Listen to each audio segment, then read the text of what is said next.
దేవునికి మన ప్రభు అయిన యేసు క్రీస్తు వారి నామమున స్తుతులు స్తోత్రములు మహిమయు ఘనతయు ప్రభావములు స్తుతియాగములు సమర్పించుకుందుముగాక. ఆమేన్. నీ మాట జీవము గలదయ్యా యేసయ్యా, నీ మాట సత్యము గలదయ్యా, నీ మాట జీవము గలదయ్యా యేసయ్యా, నీ మాట సత్యము గలదయ్యా,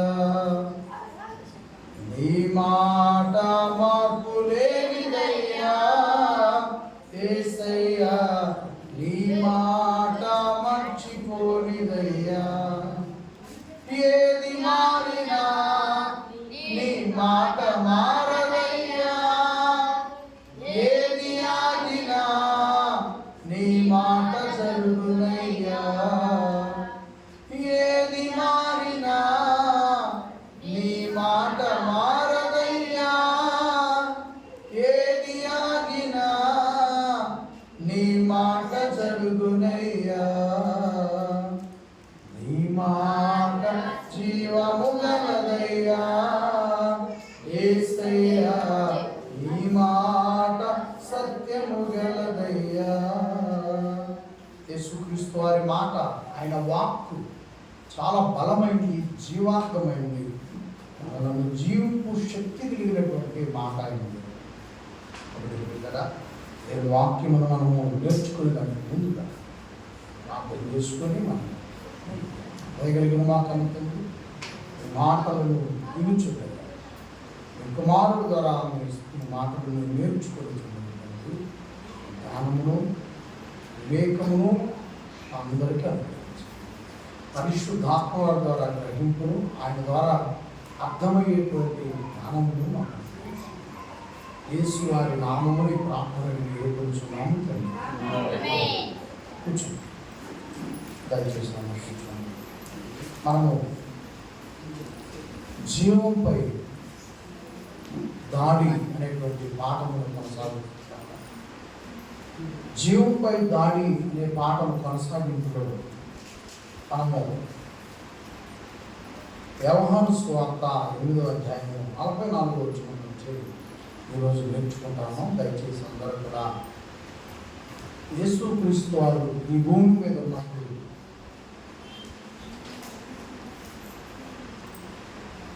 ఎలాంటి పరిస్థితులను ఎదుర్కొన్నాడో, ఎలాంటి ఇబ్బందులను ఎదుర్కొన్నాడో అన్నీ కూడా తెలుసుకోవాలని మీకు జ్ఞాపకం చేసుకోవాలి. కాబట్టి దయచేసి అందరూ కూడా శ్రద్ధగా యేసుక్రీస్తు వారి జీవితం గురించి, అలాగే ప్రభువారు జీవితంలో ఎదురైనటువంటి సమస్యలకు ఎలా నిలబడ్డాడు, ఎలా సమాధానం చెప్పాడు, ఈరోజు ప్రభువారి జీవితం నుండి మనము ఏ విధంగా నేర్చుకోవాలి, ఏ విధమైనటువంటి అవగాహనను తెచ్చుకోవాలనేటువంటి మనము నేర్చుకున్నాం. ఎందుకంటే యేసు ప్రభువారి జీవితంలో ఎదురైన ప్రతి కష్టానికి, ఎదురైన ప్రతి బాధకు కూడా శాంతితో సమాధానముతో ఆయన వాటిని ఎదుర్కొన్నాడు. అవే మనకి భూమి మీద అవసరం. శాంతి సమాధానం అనేవి మనకు చాలా అవసరమైంది. 44వ వచనం 8వ అధ్యాయము సువార్త 8వ అధ్యాయం 44వ వచనం. మీరు మీ తండ్రి అపవాది సంబంధులు, మీ తండ్రి దురాశలు నెరవేర్చబోరుచున్నారు. ఆది నుండి వాడు నరహంతకుడై ఉండి సత్యమందు నిలిచిన వాడు కాదు. జాగ్రత్తగా యేసు ప్రభు వారు మాట్లాడుతున్న విషయాలను గుర్తు చేసుకోండి. ఎవరితో అంటున్నాడో, ఎవరు మాట్లాడారో, తిరిగి ఎవరితో యేసు ప్రభు వారు మాట్లాడుతున్నాడో ఇవన్నీ కూడా మీకు తెలుసు. ఎందుకంటే మనము కంటిన్యూషన్గా ఈ అధ్యాయాన్ని నేర్చుకుంటా ఉన్నాం కాబట్టి మళ్ళీ మనము గత వచనాల్లోకి వెళ్ళామనుకోండి, చెప్పాల్సినటువంటి వచనాలు అనేవి చాలా ఆగిపోతున్నాయి కనుక మనము జాగ్రత్త విందాం.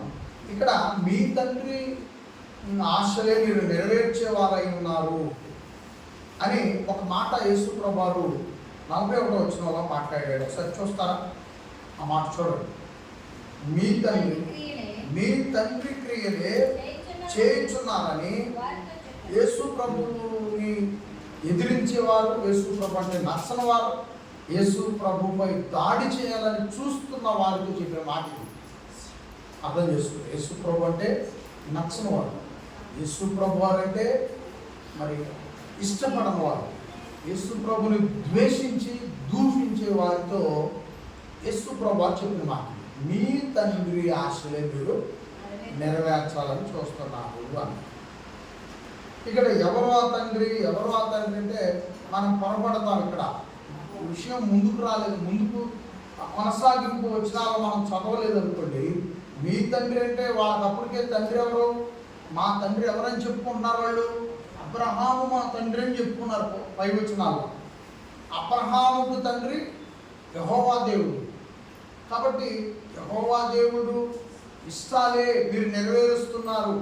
అబ్రహాము మీ తండ్రిగా చెప్పుకున్నారు, ఆయన ఆశలే మీరు నెరవేరుస్తున్నారు అని చెప్పడానికి యేసు ప్రభువు ఆ ఉద్దేశంతో అన్నాడు. ఆ మాటని 41వ వచనం అనడానికి అవకాశం లేదు. ఎందుకంటే వాళ్ళు అబ్రహాము నడిచినటువంటి మార్గములో నడిచేవారై లేరు, చెప్పుకునేవారై ఉన్నారే తప్ప అబ్రహాము గారు నడిచిన మార్గంలో నడిచేవారైతే కాదు. అలాగే అబ్రహాము నడిచిన మార్గంలో లేరు కాబట్టి అబ్రహాముకు దారి చూపించి నడిపించినటువంటి దేవుని మార్గంలో అసలే వాళ్ళు లేరు. కనుక యేసు ప్రభువు ఇక్కడ అన్న మాటలు ఎవరి గురించి అని అంటే మనకి ఇక్కడ 44వ వచనంలో తెలుస్తుంది. ఎవరు ఈ తండ్రి? వీళ్ళ తండ్రి ఎవరో? యేసు ప్రభువుని వ్యతిరేకించే వాళ్ళ తండ్రి ఎవరో అని అంటే ఇక్కడ 44వ వచనం, మీరు మీ తండ్రి అపవాది సంబంధులు తేల్చేశాడు. మీరు అబ్రహాము మాకు తండ్రి అని చెప్పుకుంటున్నారు. అబ్రహాము కాదు మీకు తండ్రి. మీ తండ్రి ఎవరంటే అపవాది.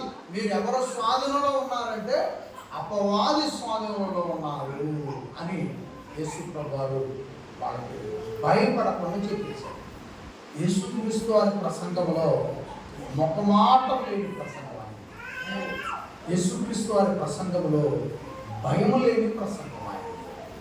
ఎందుకంటే ఏం చెప్పాలో ఆయన చెప్పగలిగినటువంటి గొప్ప దైవజనుడు, లేదంటే దేవుని కుమారుడు, గొప్ప దేవుని కుమారుడు.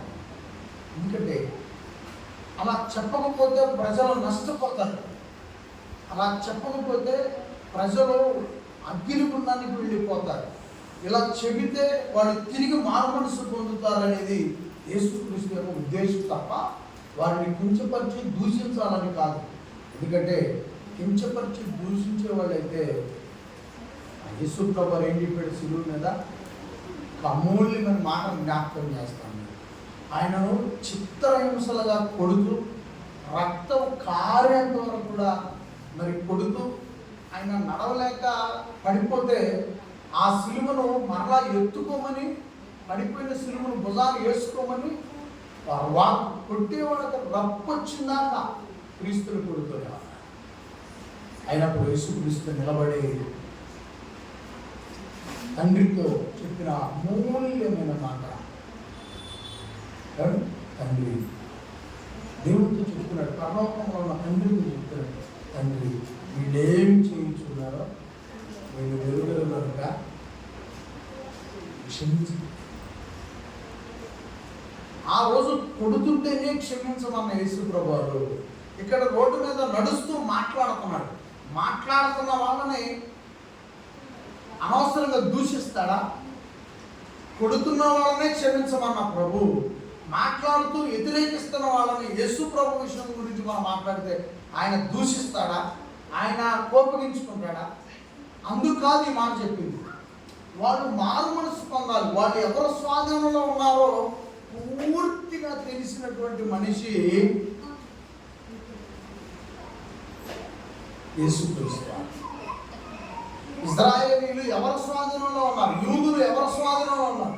లేదంటే యేసు ప్రభుని వ్యతిరేకిస్తున్న పరిసయ్యులు, శాస్త్రులు, ఆ పెద్దలు, ప్రధాన యాజకులు ఎవరి స్వాధీనంలో ఉన్నారు? ఆ దేవాలయం చుట్టూ ఉన్న వ్యాపారస్తులంతా ఎవరి స్వాధీనంలో ఉన్నారు అన్నది ఎవరికి తెలుసు? యేసుక్రీస్తుకు తెలుసు.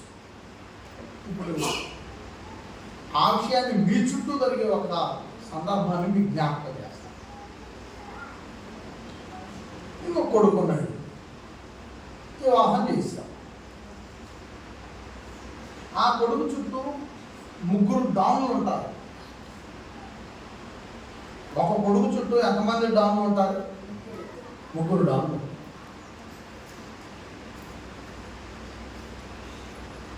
కోడల చుట్టూ 2 డాన్లు ఉంటారు. కొడుకు చుట్టూ ఎంతమంది డాన్లు ఉంటారు? 3 ఉంటారు. కోడల చుట్టూ ఎంతమంది డాన్లు ఉంటారు? 2 డాన్లు ఉంటారు. ఇప్పుడు కొడుకు తల్లిని తీసుకుందాం.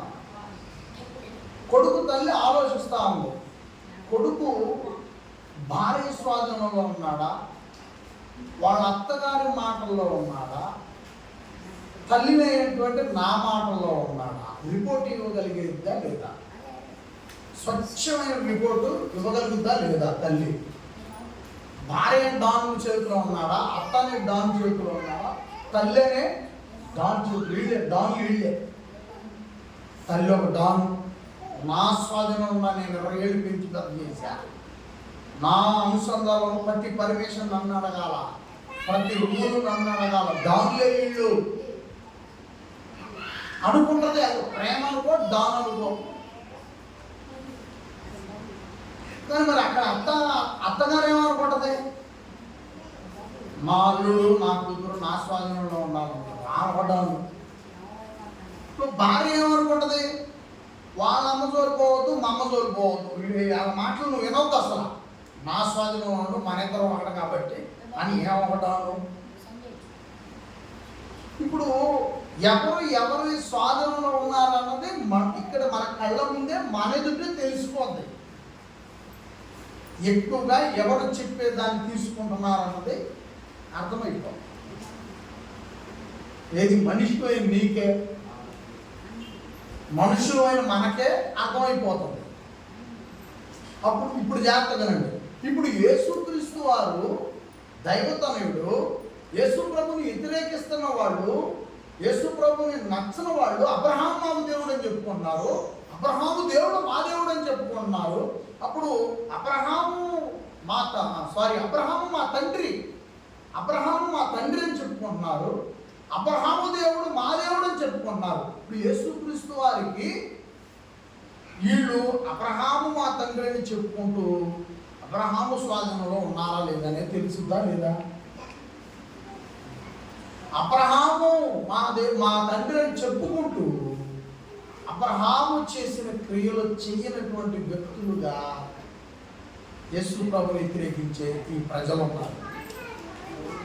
అప్పుడు యేసు ప్రభుని వ్యతిరేకించే ప్రజలు ఎవరి చేతిలో ఉన్నారని స్టేట్మెంట్ ఇస్తున్నాడు? అపవాది చెప్పుకునేదానికే అబ్రహాము మా తండ్రి అని చెప్పుకున్నారు, కానీ అసలు మీరు ఎవరి చేతిలో ఉన్నారు అని సర్టిఫికేట్ ఇస్తున్నారంటే అపవాది చేతిలో.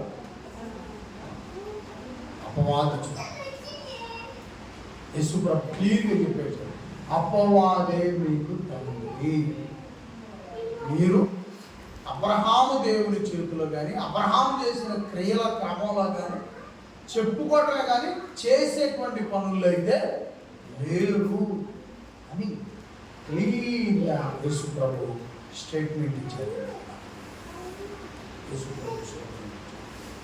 కాబట్టి ప్రియమైన వాళ్ళారా, ఇక్కడ 41వ వచనానికి సమాధానం మనకి ఇక్కడ 44వ వచనంలో దొరికింది. యేసు ప్రభు చెప్పాడు, మీ తండ్రి క్రియలు మీరు చేస్తున్నారు. ఎవరు ఆ తండ్రి అంటే 44వ వచనంలో అపవాదే యేసు ప్రభుని వ్యతిరేకించే వారికి తండ్రి. అపవాది కూడా తండ్రి అని పిలువబడ్డాడు. దెయ్యము కూడా తండ్రి పాత్రలోనికి వచ్చింది. దెయ్యము కూడా తండ్రి వేషం వేసుకుంది. పరలోకమందున్న కన్న తండ్రి మనల్ని పరలోకానికి చేర్చుకుంటాడు అని దెయ్యం అనేటువంటి తండ్రి దెయ్యం పోయేటువంటి ప్రదేశానికే ప్రజలు తీసుకొని పోతారు. కన్న తండ్రి పరలోకంలో ఉంటాడు, దెయ్యపు తండ్రి అగ్నిగుండంలో ఉంటాడు.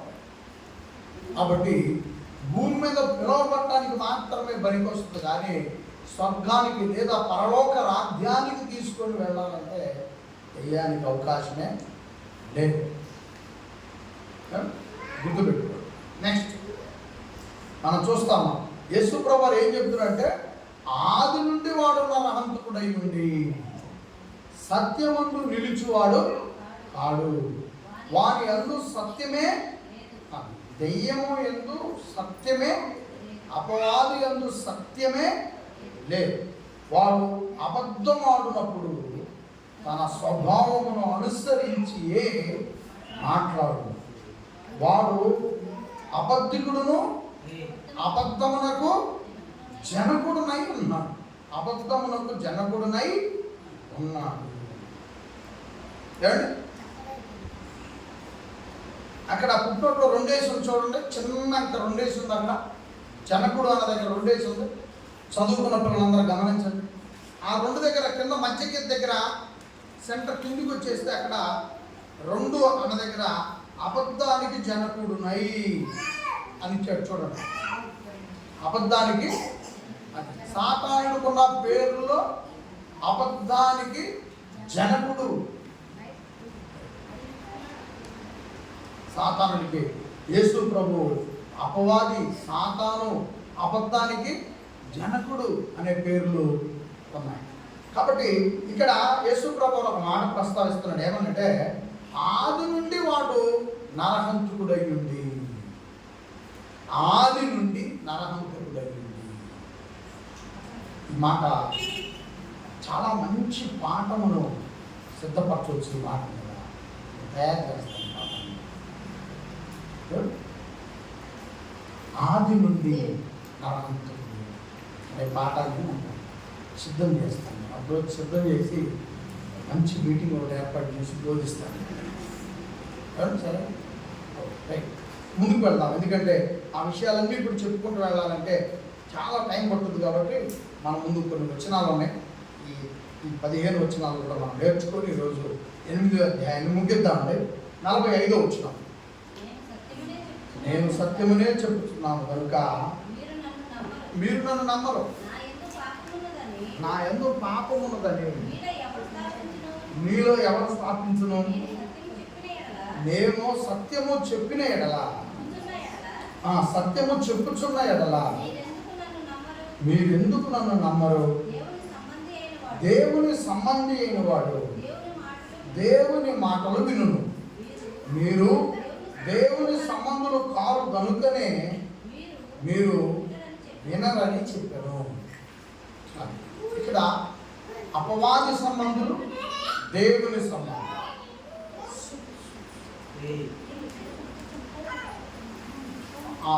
ఆ టీం వరకు కొంచెం అక్కడ ఒక ఇద్దరు, అక్కడ ఒక రండి.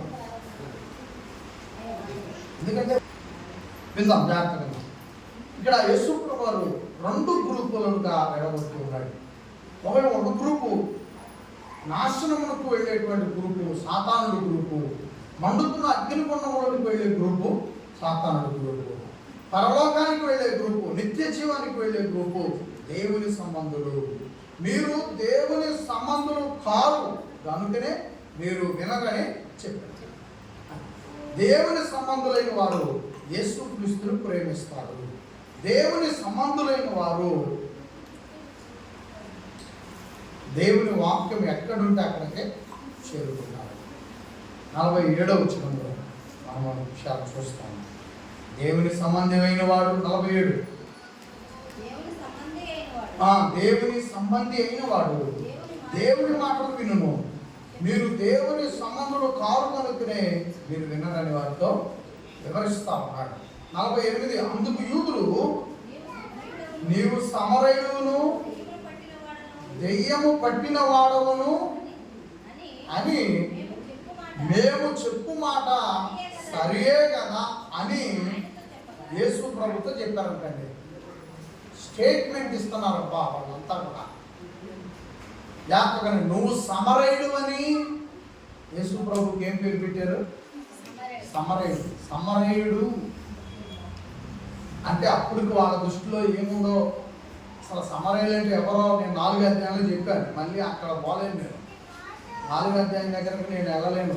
సమరయుడు అంటే ఒక మాట చెబుతా, అందరూ కలిసి ఉండేటువంటి వాడు, అందరూ కలిసి ఉంటారు అక్కడ ఆ ప్రాంతంలో.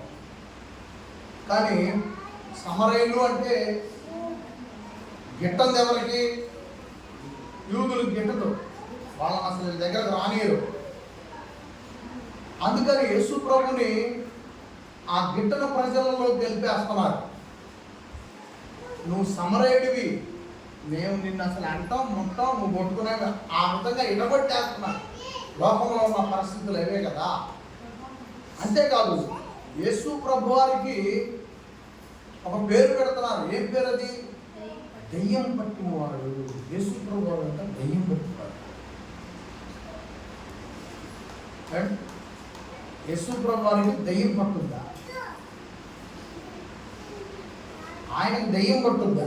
కానీ వాళ్ళ పదాన్ని వాడుతున్నారు. యేసు ప్రభు వారిని దెయ్యం పట్టినవాడు అన్నారు ఈ సమాజం.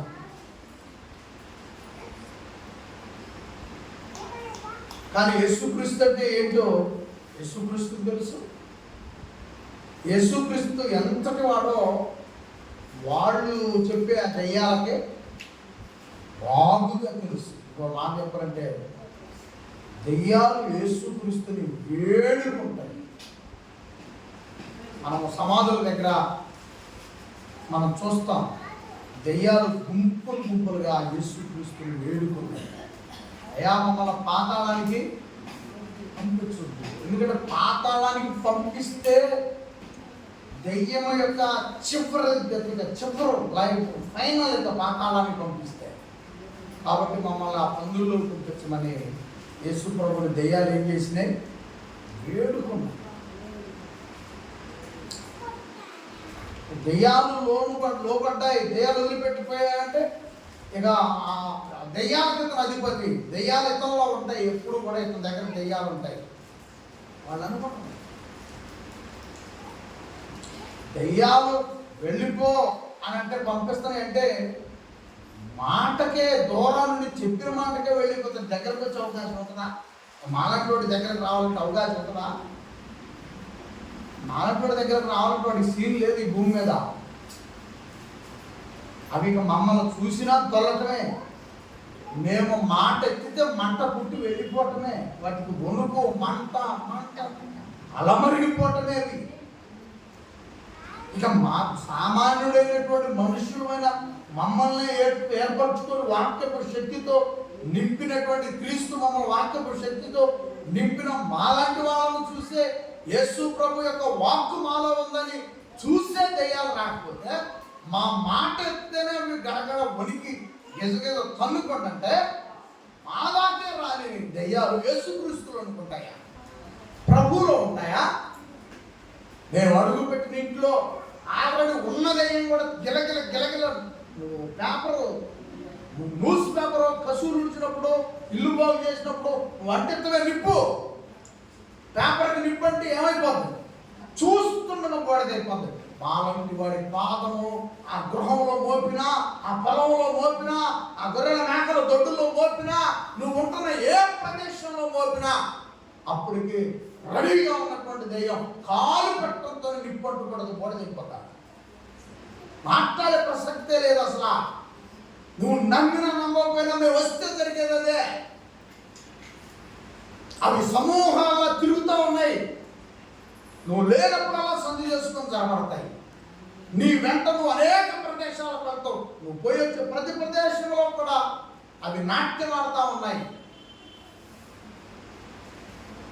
కాబట్టి ప్రియమైన వాళ్ళారా, సేవకుడు ఎందుకు రావాలి ఇంటికంటే దాన్ని బోధన చేయాలా, అందుకే ఇంటికి రావాలా.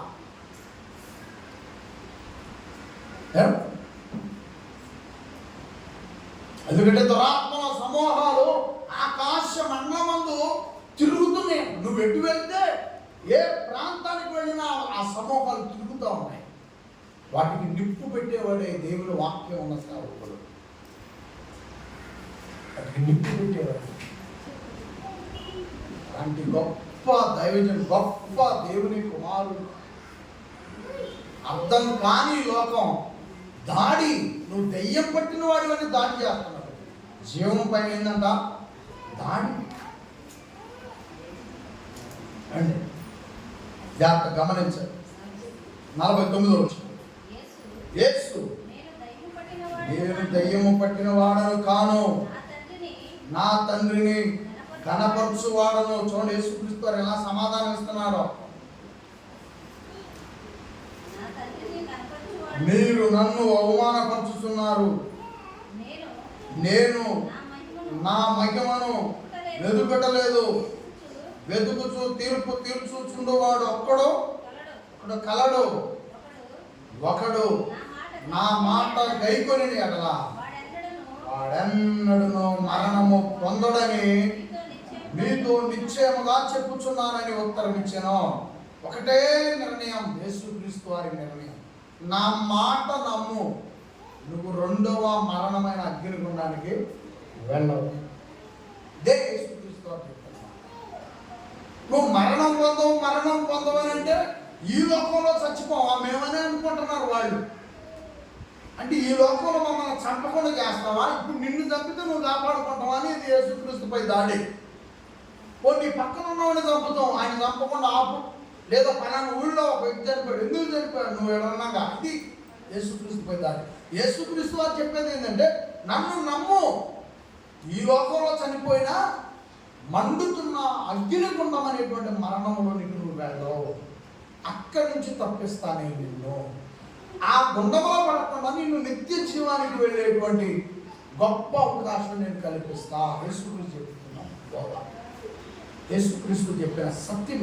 నన్ను నమ్మినటువంటి ఏ వ్యక్తి అయినా రెండవ మరణం పొందరు.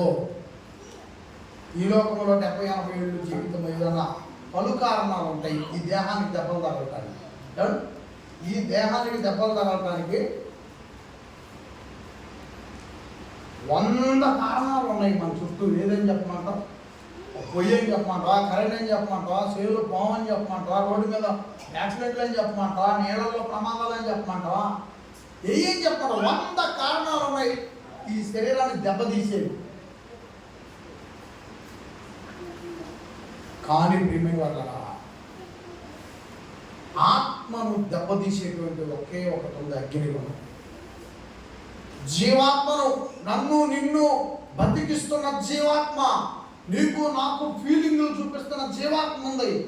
నా కొడుకు, నా కూతురు, నా ఇల్లు, నా వాక్యం అనే ఫీలింగ్ ఉంది నీలో, అది జీవాత్మ నుంచే పుట్టింది. నీలో ఉన్న ఆత్మకున్న ఫీలింగ్ అది. ఆ గొప్ప స్పర్శ, ఆ గొప్ప శక్తిని అగ్నిలో కాలనివ్వకుండా చేసి నిన్ను సజీవంగా బతికింపజేసేటువంటి గొప్ప దేవుడు మన ప్రభు అయిన యేసు.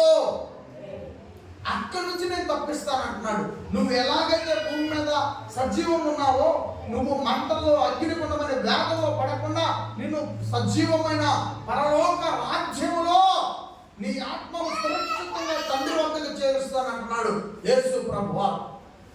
ఆయన మాటలు అవైతే ఏడవ ఉద్దేశాలేమో భూ సంబంధమైనవి. అదే ఇక్కడ యేసుక్రీస్తు వారు వాళ్ళకి వివరం చెప్తున్నాడు. 52 అందుకు యూదులు, నీవు దయ్యం పట్టిన వాడవని ఇప్పుడే ఎరుగుదుము.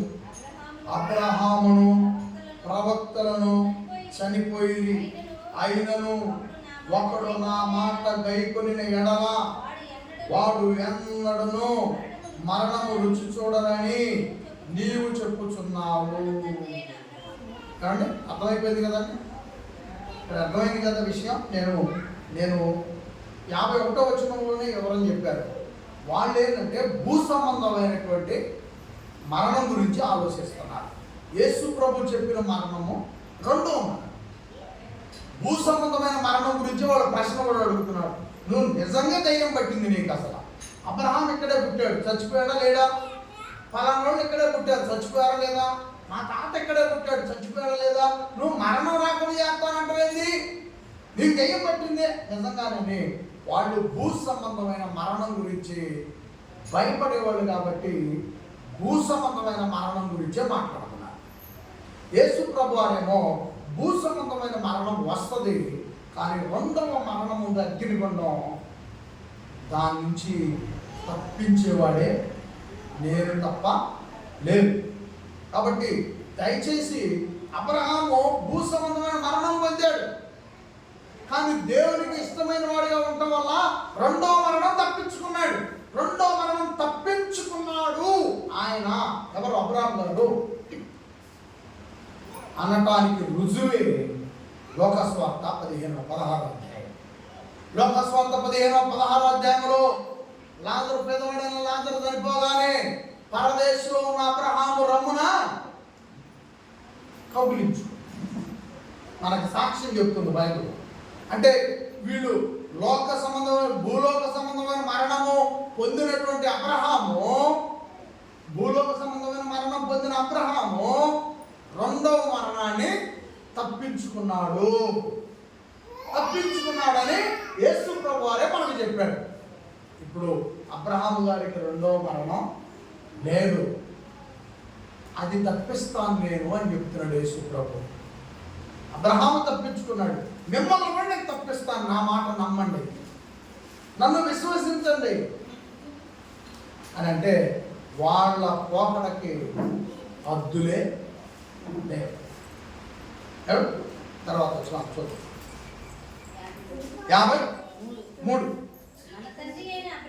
మన తండ్రి అయిన అబ్రహాము చనిపోయింది కదా, నీవు అతని కంటే గొప్పవాడివా, ప్రవక్తలు చనిపోయి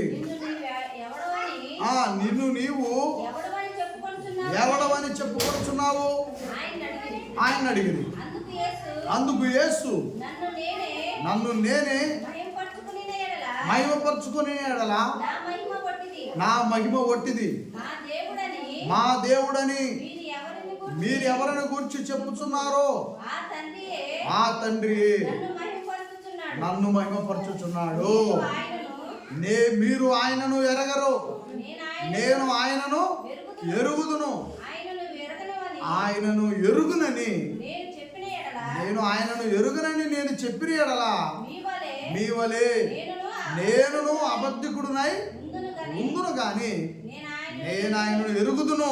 56 వచనం, ఆయన మాట గైకొనుచున్నాను. మీ తండ్రి అయిన అబ్రహాము నా దినము చూద్దునని మిగులు ఆనందించెను, అది చూసి సంతోషించెను అనెను. 57 అందుకు యూదులు నీవింకను 50 సంవత్సరములైనా లేవే, నీవు అబ్రహామును చూసితివా అని ఆయనతో చెప్పగా. 58 యేసు అబ్రహాము పుట్టక మునిపే నేను ఉన్నవాడినని మీతో నిశ్చయముగా చెప్పుచున్నాను నేను. 59 కాబట్టి వారు ఆయన మీద రువుటకు రాళ్ళు ఎత్తిరి కానీ యేసు దాగి దేవాలయం నుండి బయటికి వెళ్ళిపోయాను. ఇది జరిగింది. చివరికి అప్పుడు దాకన్నా వాదిస్తూ ఉన్నారు, ఎదురెదురుగా ఉండి వాదించారు,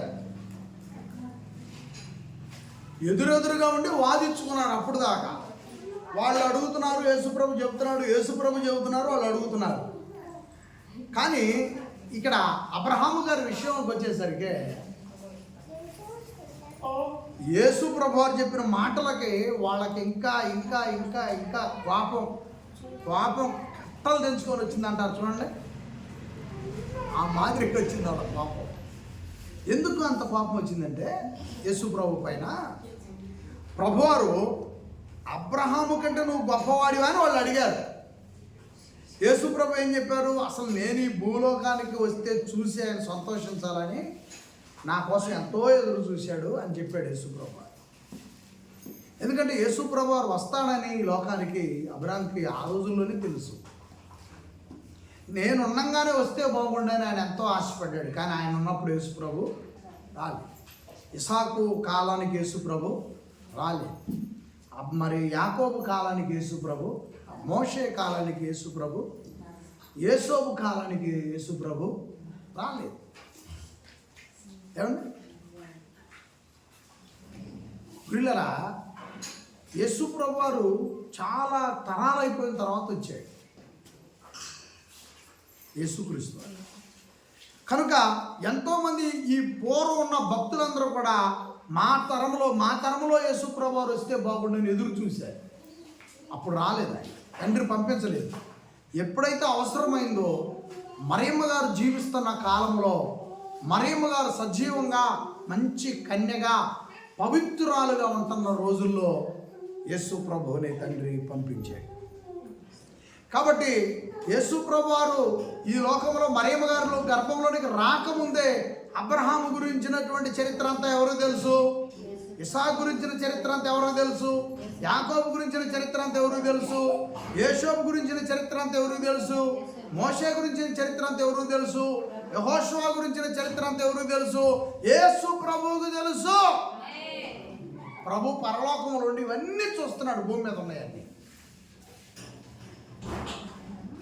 అంతేకాదు మోషే కాలంలో ప్రజలు నడిపిస్తున్నప్పుడు అగ్నిస్తంభం అయి వచ్చింది ఎవరో, మేఘస్తంభం అయి వచ్చింది ఎవరో, బండ నుంచి నీళ్ళు అయి వచ్చింది ఎవరో, ఆకాశంలో మన్నా అయి వచ్చింది ఎవరో, ఎర్ర సముద్రాన్ని పాయలు చేసింది ఎవరో. అందుకే నేను ఆనాడే ఉన్నవాడినని, ఆనాడు ఉన్న అబ్రహాం సంగతి నాకు తెలుసు అని యేసు ప్రభు. అబ్రహాము భార్యని ఆ రాజు ఎత్తుకొని పోతే శారాన్ని అంటుకోకుండా అతనికి నిద్ర పట్టకుండా చేసింది ఎవరో. ఆ రాజుకి నిద్ర పట్టకుండా పిచ్చి లేపాడు ఆ రైత్రి. శారా కూర్చుందంటే పోయి కూర్చోటం, ఆ రోజుకే పోయి కూర్చోబెట్టాం ఇక అంతే కూర్చుంది. చెయ్యి కూడా ఇలా ఆమె వస్త్రాన్ని కూడా పట్టుకొని ఇవ్వలేదు దేవుడు. యేసు క్రీస్తు కృప ఆనాడే దేవుని వాక్యముగా అబ్రహాముతో నిలబడి, అబ్రహాము భార్యని తీసుకొని పోయిన వాడికి ముచ్చమట్లు పట్టించింది. యేసుక్రీస్తు కృప వాక్యమై ఉన్నాడు ఆ రోజు. మరి అబ్రహాము సంగతంతో యేసు ప్రభుకు తెలియదా? అదే కదా ఆయన చెప్తున్నాడు. యేసు ప్రభు వారు చెప్తుంది అదే. మరియమ్మ గారి గర్భం ద్వారా చిన్నవాడికి మరి మనిషిగా వచ్చినాక ఆ అబ్రహాము గురించి అబ్రహాము భార్యను తీసుకపోతే కాపాడేది లేదు కదా. అబ్రహాముకి ఆహారం అందించింది నేను కదా, అబ్రహాముకు తోడుగా ఉంది నేను కదా. అబ్రహాము పలు ప్రాంతాలకు వెళ్తా ఉంటే నేను తోడుగా వెళ్ళలేదా? ఆ రోజు నా తండ్రి అయిన దేవుని దగ్గర నేను వాక్యంగా ఉన్నా. నమ్మటలేదు, వింటలా, వాళ్ళకి ఆ మాటలు రుచించలేదు. ఆ మాటలు నమ్మేంత విశ్వాసం, బలం వాళ్ళ దగ్గర లేదు.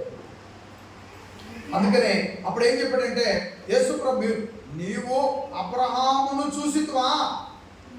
నీకు 50 ఏళ్ళైనా లేవే. ఆయన ఎప్పటివాడు, కొన్ని 100 సంవత్సరాల వాడు కదా, నువ్వు ఆయన చూసావా? అబ్రహాము నీకు తెలుసా? అందుకు యూదులు, నీకు ఇంకను మీ తండ్రి అయిన అబ్రహాము నా దినము చూద్దునని మిగులు ఆనందించను, అది చూసి సంతోషించను అని.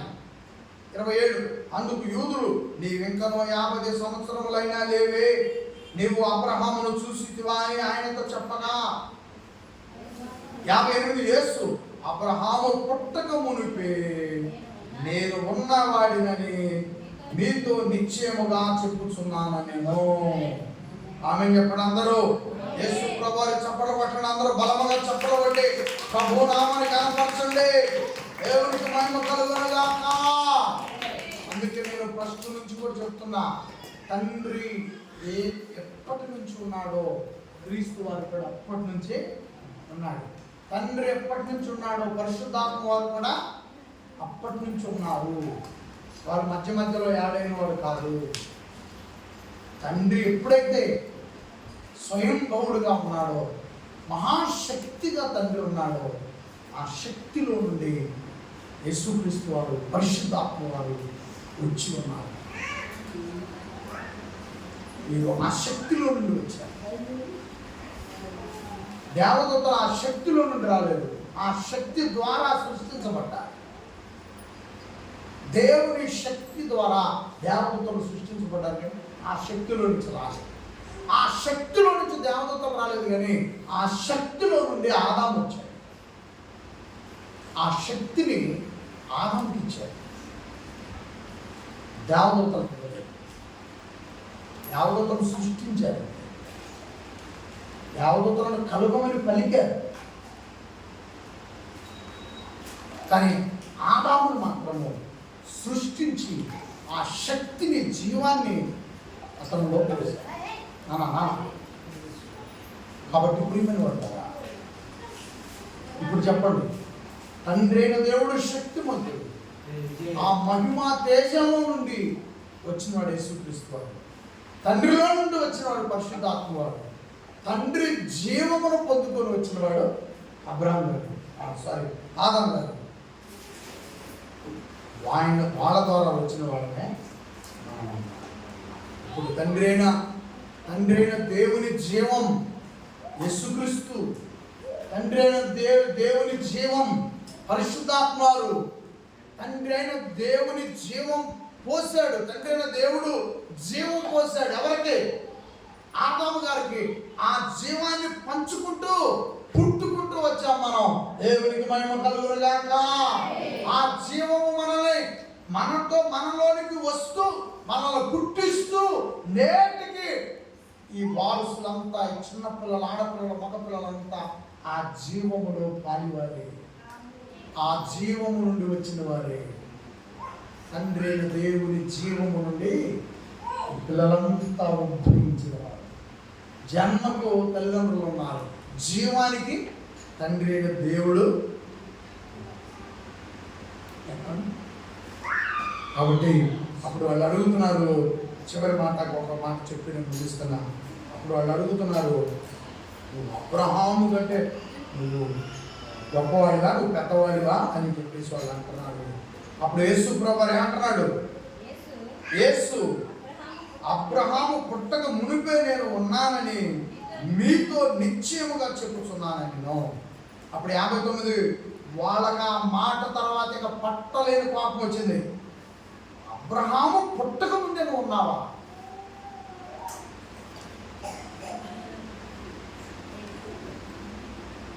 అవును, ఉన్నాడు. ఎలా ఉన్నాడు? అబ్రహాము పుట్టక ముందు ఎలా ఉన్నాడు? యోహాను సువార్త 1వ అధ్యాయము, ఆయనలో ఆదియందు వాక్యముండెను, వాక్యము దేవుని వద్ద ఉండెను, వాక్యమే దేవుడై ఉండెను. వాక్యమై ఉన్నాడు యేసుక్రీస్తు వారు. వాక్యమై ఉన్నాడు యేసుక్రీస్తు వారు. అబ్రహాము గారు ఉన్నటువంటి ఆయన సందర్భాలు ఎక్కడ ఉన్నాయి? ఆదికాండము 11వ అధ్యాయము చివరి వచనాల్లో నుంచి 12వ వచనం దగ్గర నుంచి అబ్రహాము యొక్క చరిత్ర ఉంది. కానీ యేసుక్రీస్తు వారు ఎక్కడున్నాడు? వాక్యమై ఉన్నటువంటి ఆ వాక్యపు శక్తి ఎప్పటి నుంచి ఉంది? 1వ అధ్యాయము 26వ వచనము. 1వ అధ్యాయం 26వ వచనం. ఆదికాండం 1వ అధ్యాయం 26వ వచనం. దేవుడు మన స్వరూపమందు మన పోలిక చొప్పున నరులను చేయుదుము. చాలండి. యేసుక్రీస్తు వారు ఎప్పుడున్నాడు? అబ్రహాం ఎప్పుడున్నాడు? అబ్రహాము చరిత్ర, అబ్రహాం గురించిన వాతావరణం ఎక్కడి నుంచి ఉంది? ఆదికాండం 12వ అధ్యాయం నుంచి ఉంది. యేసుక్రీస్తు వారి గురించి ఎక్కడుంది? 1వ అధ్యాయంలోనే ఉంది. మనము నరులను చేద్దాం మన పోలిక చొప్పున. తండ్రి అయిన దేవుడు పలుకుతున్న మాటలు. తండ్రి అయిన దేవుడు పలుకుతున్నప్పుడు మనము అనాలంటే ఒకరు ఉండాలా, ఇద్దరు ఉండాలా? అక్కడ ముగ్గురు ఉన్నారు. అప్పుడు తండ్రి అయిన దేవుడు మనుషులు చేయాలన్న ఆలోచన వచ్చినప్పుడు ఆ ఆలోచన యేసు ప్రభుతో పంచుకున్నాడు. ఆ ఆలోచన పరిశుద్ధాత్మ వారితో పంచుకున్నాడు. అప్పుడు మన పొలకు అంటే తండ్రి ఎలాగైతే ఉన్నాడో అదే రూపం, అదే చక్కదనంతో యేసు ప్రభువు కూడా అన్నాడు. తండ్రి ఏ రూపంతో ఉన్నాడు అదే చక్కని రూపం, అదే అన్నముతో పరిశుద్ధాత్మ వాడు కూడా ఉన్నాడు. అప్పుడు వాళ్ళని కూర్చోబెట్టుకొని మన పొలకు చొప్పున ఆయన మన స్వరూపం నాన్న మనుషులు చేద్దాం, వాళ్ళు మనం ఆరాధిస్తారు, నాలో ఉన్న జీవాన్ని వారికి పోస్తాను, నేను నాలో ఉన్న జీవాన్ని వాళ్ళకి పోస్తాను. యేసుక్రీస్తు వారిని జీవం పెట్టం కాదు, తండ్రిలో నుండి స్వచ్ఛందంగా తీశాడు యేసు ప్రభు వారిని. తండ్రిలో నుండి స్వచ్ఛందంగా తీశాడు పరిశుద్ధాత్మ వారిని. కానీ ఆదామును మాత్రం తండ్రిలో నుండి యేసు ప్రభు వారు వచ్చినట్టుగా పరిశుద్ధాత్మ వారు వచ్చినట్టుగా రాలేదు. ఆదాముకు మట్టి తీసుకొని ఆదాముకు అభిషేకం చేసి తండ్రిలో ఉన్న జీవాన్ని పోశాడు. యేసుక్రీస్తు వారికి జీవం పోయటం కాదు, పరిశుద్ధాత్మ వారికి జీవం పోయటం కాదు, తండ్రిలో నుండి అనాల్తంగా తీశాడు. కానీ ఆదాము మాత్రం నేల మట్టి తీసుకొని నిర్మించి తండ్రిలో ఉన్న జీవాన్ని అందించాడు.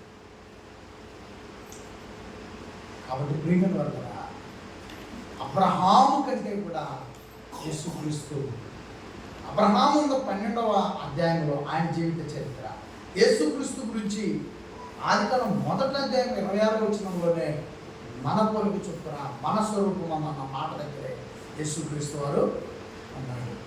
మనిషిగా ఎప్పుడు వచ్చాడు? కొన్ని వేల సంవత్సరాల తర్వాత ఆ జీవం, ఆ వాక్యం మనిషిగా మరియమ్మ గారి గర్భంలోకి వచ్చి నేల మీద నడిచే వ్యక్తిగా కనపడ్డాడు. అప్పుడు అడుగుతున్నారు వీళ్ళు, ఆ అబ్రహాం కంటే నువ్వు గొప్పోడు కానీ నిన్న పుట్టిన అప్పుడు యేసు ప్రభుపై దాడి చేయబోతున్నారు. దాడే కదండి, ఇక్కడ చూడండి 59. ఆ మాట అన్నందుకు కాబట్టి వారు యేసు ప్రభు మీద రాళ్ళు రుటకు ఎత్తిరి. కానీ యేసు దాగి దేవాలయంలో నుండి, అంటే రాళ్ళు కూడా రెడీ చేస్తున్నారు అక్కడ దేవాలయంలో. ఇప్పుడు ఇక్కడ ఏమన్నా రాళ్ళు దొరుకుతాయా? నా మీద ఏంటంటే 4 రాళ్ళు ఎదుర్కొని చూద్దాం. కాకపోతే కుర్చీలు దొరుకుతాయి ఇసిరేయటానికి, ఎందుకంటే మీరు కూర్చోడానికి వేసింది కాబట్టి ఆమెతో నా కుర్చీలు ఇసిరేస్తారు అవసరమైతే. కానీ రాళ్ళు వేయాలంటే దొరుకుతాయా? అంటే వాళ్ళు ఎంత ప్లాన్ ప్రకారం పోయారో చూడండి. ఆల్రెడీ యేసు ప్రభు మీద ఏదో ఒక రోజు రాళ్ళు వేసి ఆయన పట్టాలని మొత్తానికి బండి 2-3 చక్ర బండ్లు రాళ్ళు కూడా కోలించి పెట్టుకున్నారా? మరి వాళ్ళు ముందే ప్లానింగ్ రాళ్ళు కోలించి పెట్టుకోకపోతే వాళ్ళకి అప్పటికప్పుడు రాళ్ళు ఏమైనా వచ్చింది దేవాలయంలో? చెప్పండి. బంగారంతో కట్టబడిన దేవాలయం అది. అక్కడ బంగారం ఉంది, ఎండి ఉంది, ఇత్తడి ఉంది, అక్కడ రాయి ఉంది. దేవాలయం అంతా కూడా బంగారం, ఎండి, ఇత్తడితో ఉంటే రాళ్ళు ఎక్కడ దొరికినాయి వాళ్ళకి? ఏమండి, అంటే యేసు ప్రభుని ఏదో ఒక రోజు రాళ్ళు తీసుకొని ఆయన మాట్లాడుతున్న కొట్టి చంపాలని ముందుగానే ఎద్దల బండుతో మరి ముందుగానే రాళ్ళు తోలించుకొని పెట్టుకున్నారా? మరి పెట్టుకుంటేనే కదా వాళ్ళ దొరకాల రాళ్ళు. ఇప్పుడు ఎంత ప్లాన్ ప్రకారం ఉన్నారు. ఆ యేసు ప్రభు ఆ రాళ్ళ దెబ్బలకి అందకుండా దేవాలయం పెద్దది కదా, ఆ జనంలో పక్కన వెళ్ళి, ఎందుకంటే ఆయన సమయం రాదు. ఆయన రాళ్ళు పోయి రాళ్లతో చచ్చిపోవాల్సింది. ఆయన రక్తము చిందించి ప్రపంచం చూడాలి ఆయన శిలువ త్యాగాన్ని. కాబట్టి ఆయన సమయం రాలేదు, మరణించే సమయం రాలేదు కనుక యేసు ప్రభు వారు పక్కకు వెళ్ళినట్లుగా చూస్తారు. ప్రేమ వల్ల జీవంపై దాడి ఎంత దారుణంగా ఉందో గమనించాలని మీకు తెలియజేస్తూ, అందరూ కూడా యేసు ప్రభు వారు ఎదుర్కొన్నటువంటి ఈ భయంకరమైన బాధకరమైనటువంటి ఈ చరిత్ర ఒకసారి తండ్రికి చెప్పండి, తల ఉంచి, తండ్రి మా కోసమై మా ప్రభు అయిన యేసు వారు ఎలాంటి అవమానాలకు నిలబడ్డాడయ్యా ఈ భూమి. క్రీస్తు వారు ఆ అవమానాలకు నిలబడకపోతే నీకు నాకు రక్షణ లేదు. నీకు నాకు రక్షణ ఇంతే కాదు. ఏ మాత్రం వాళ్ళ మాటలకు యేసుప్రభు ఆ రోజు రోషపడ్డా, ఆ మాటలకు యేసుప్రభు ఆ రోజు ఏ ఒక్క వ్యక్తిని చేయి చేసుకున్నా ఇంత ఘనత, ఇంత రక్షణ భాగ్యం ఉండేది కాదు.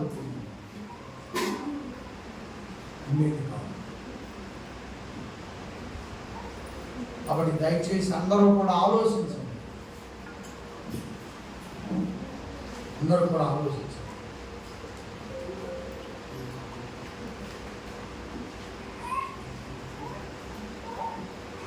యేసు ప్రభువు నా తండ్రి, నా తండ్రి, నా తండ్రి అని ఆయన ఎంత గొప్పగా చెప్తున్నారు. ఈరోజు కొంతమంది వ్యక్తులు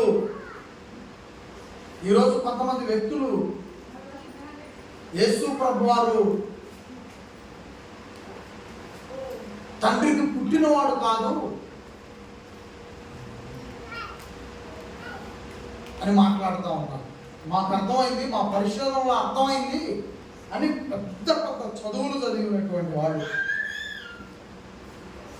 మాట్లాడుతూ ఉన్నారు.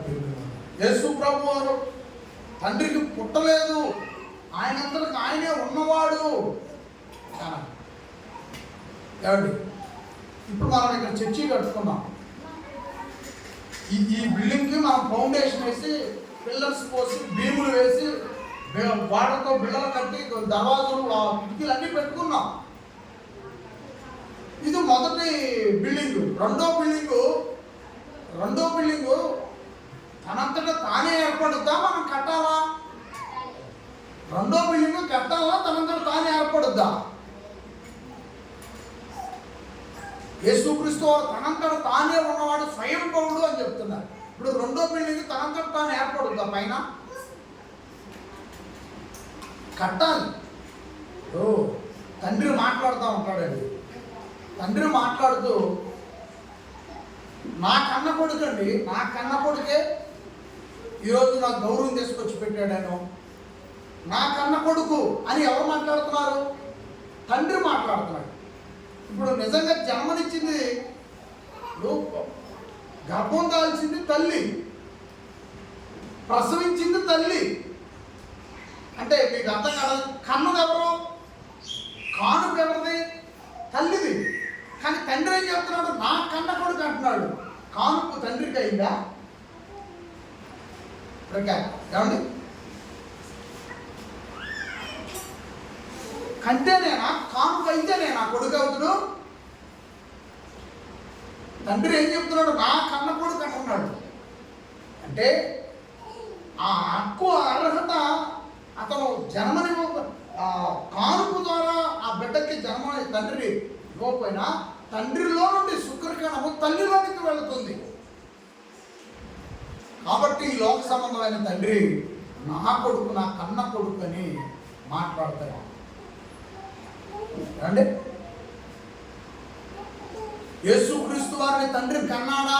యేసుక్రీస్తు వారి తండ్రిని కన్నాడా అంటే కంటేనేనా? తండ్రిలో నుండి వచ్చాడు. తండ్రిలో నుండి, ఆ జీవములో నుండి యేసు ప్రభు వారిని, తండ్రి అయిన దేవుడు ఆ జీవములో నుండి యేసుక్రీస్తు వారిని తీసుకున్నాడు కొడుకుగా. ఆ జీవములో నుండి తీసుకున్నాడు పరిశుద్ధాత్మ వారిని. ఆ కన్నాడా? తండ్రి కన్నాడంటే కంటాడు. ఈ భూమి మీద బిడ్డకి జన్మనిస్తుంది, నా కన్న కొడుకు అన్నాడంటే కంటాడు ఆ తండ్రి. ఒక ప్రాసెస్ ఉంటుంది ఇక్కడ భూమి మీద. అది మనందరికి తెలిసిన విషయమే. కానీ హక్కు ఉంటుంది, నేను కన్నా నా కొడుకు. అలాగే తండ్రిలో నుండి యేసుక్రీస్తు వారు వచ్చాడు. నా కొడుకు నేను కన్నానని సంబోధించాడు. తండ్రిలో నుండి పరిశుద్ధాత్మ వారు వచ్చారు. ఆ జీవంలో నుండి వచ్చిన వాడిని, జీవం పోస్తే వచ్చిన వాడు ఆదాము. జీవంలో నుండి, తండ్రిలో నుండి వచ్చిన వారు ఈ బలమైనటువంటి వారు. దేవుడు కలగమనగా కలగండి అని చెప్పినప్పుడు వచ్చిన వారు దేవదూతలు. యేసు ప్రభువు వారు వచ్చి ఈ సృష్టి అంతా కలగమని చెప్పినప్పుడు కలిగింది ఈ సృష్టి. పెద్ద పెద్ద చదువులు చదివి, పెద్ద పెద్ద బైబిల్పై 30-40 సంవత్సరాల పాండిత్యాన్ని పొందుకొని బైబిల్ బోధిస్తున్నారు. అవే పెద్ద ఒక సమస్యలుగా మళ్ళీ ప్రజల ముందు పెడుతున్నారు. ఏమంటే ఇంకొక ఉదాహరణ చెప్తాను నేను, జాగ్రత్త కాలకండి. నీ ఇంటి ముందు ఒక అరటి చెట్టు వేసావు. నువ్వు తెచ్చింది ఒక మొక్కే. కానీ ఒక 4-5 నెలల తర్వాత ఆ ఒక్క మొక్కే ఉంటుందా, ఇంకా కొన్ని మొక్కలు ఉంటాయా? సైడ్ ఒక్క మొక్కే ఉంటుందా, కొన్ని మొక్కలు ఉంటాయా? ఇప్పుడు ఆ అట్టి మొక్క నుండి మరో అట్టి మొక్క ఆ మొక్కలో నుండి ఉద్భవించిందా? ఆ మొక్క కంటదా? అట్టి మొక్క కంటదా మరొక అట్టి మొక్కని? నువ్వు మొదట వేసిన మొక్కలో నుండి మరి ఒక మొక్క ఈ భూప్రపంచంలోని, ఆ మొక్క ద్వారా, ముందు వేసిన మొక్క ద్వారా ఈ లోకంలోనికి వచ్చి కనపడుతున్నా.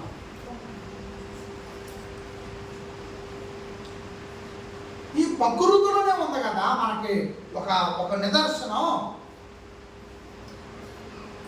నువ్వు ఒక అట్టి మొక్కను చూస్తున్నావు, నువ్వు ఒక మల్లెంట తీగను నువ్వు ఒక కొమ్మ తీసుకుపోయి నాటుకో, ఆ కొమ్మ నుండి వచ్చినటువంటి కొమ్మ మళ్ళా నీకు ఒక 4-5 నెలల తర్వాత మంచి పువ్వులు పూస్తుంది.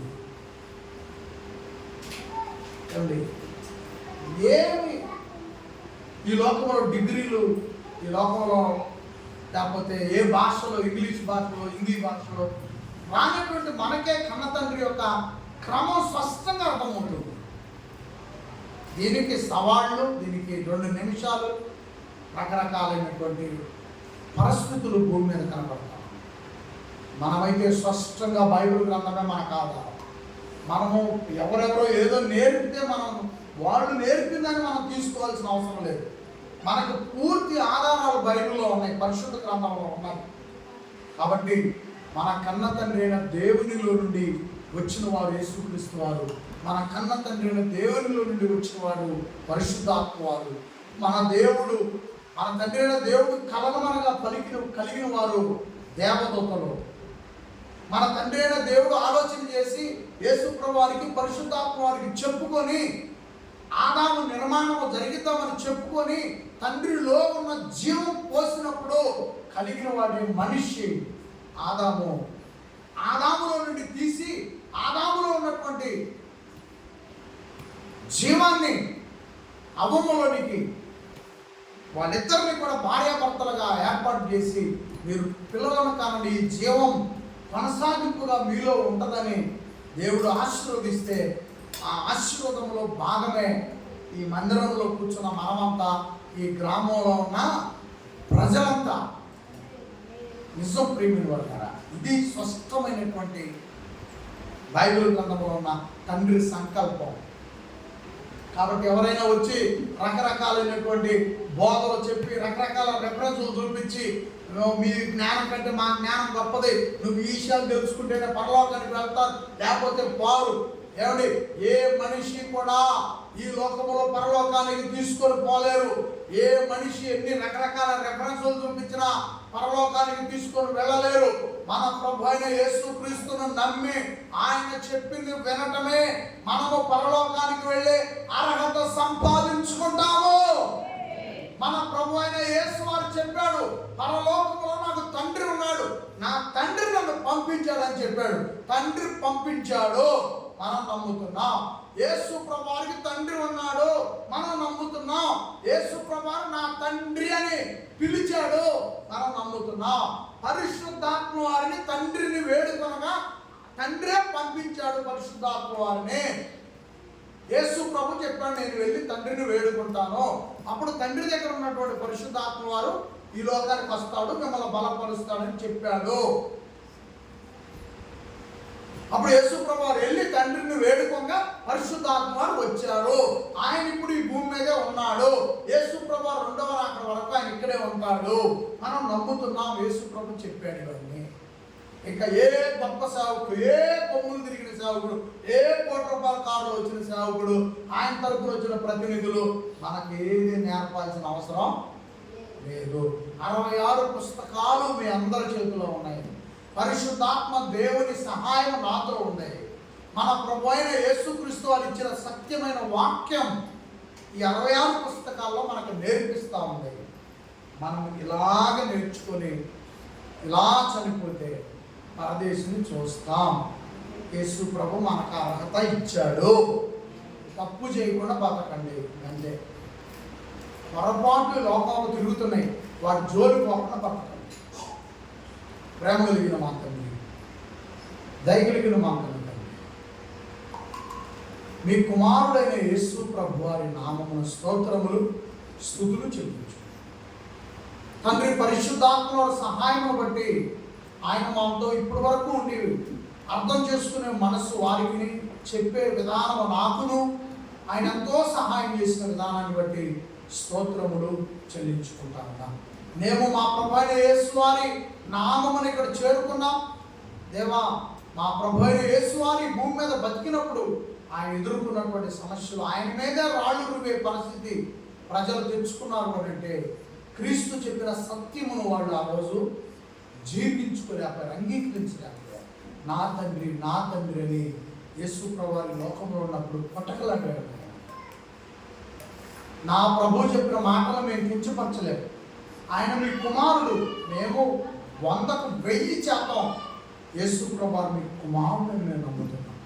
ఎందుకంటే మా ప్రభు చెప్పాడు.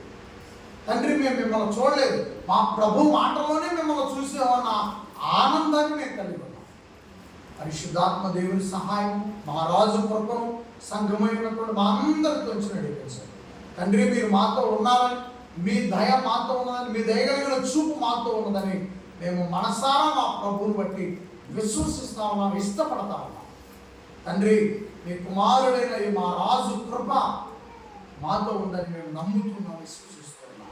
అందుకే మాకు ఇన్ని జయాలు, అందుకే మేము ఎన్ని శ్రమలు ఎదురైనా మేము ఇంత ధైర్యం నమ్మగలిగాం.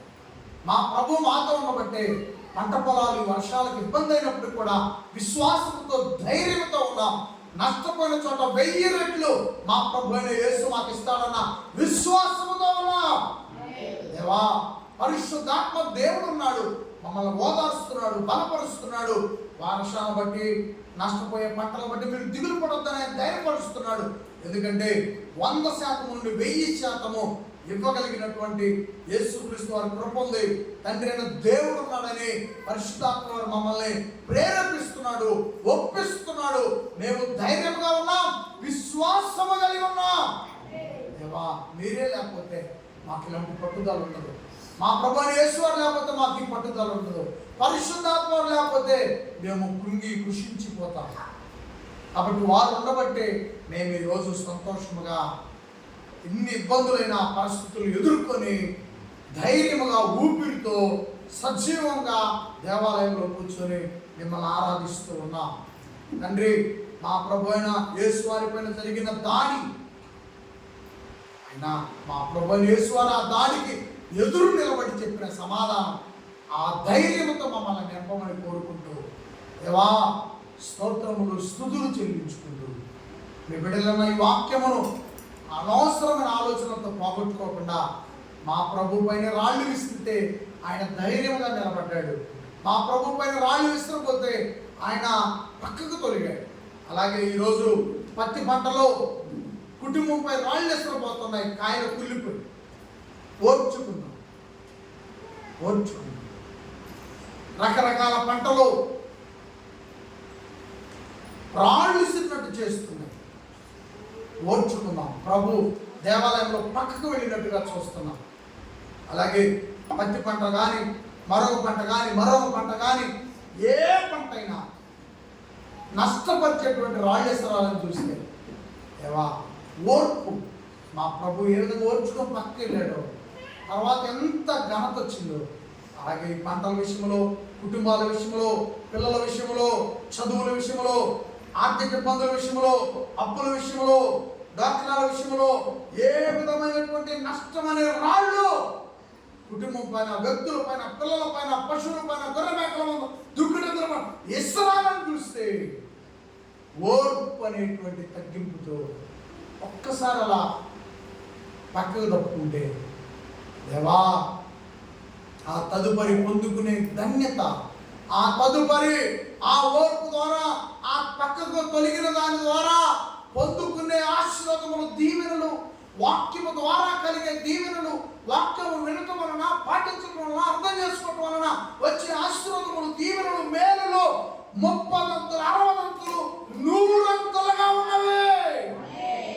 ఇంకా మాకు ఈ లోకములో దేవా మీ సహాయంతో మేము జీవిస్తాం.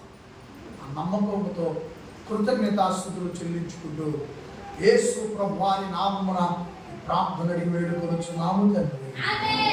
ఆమేన్. అందరికీ వందనాలు. Thank you.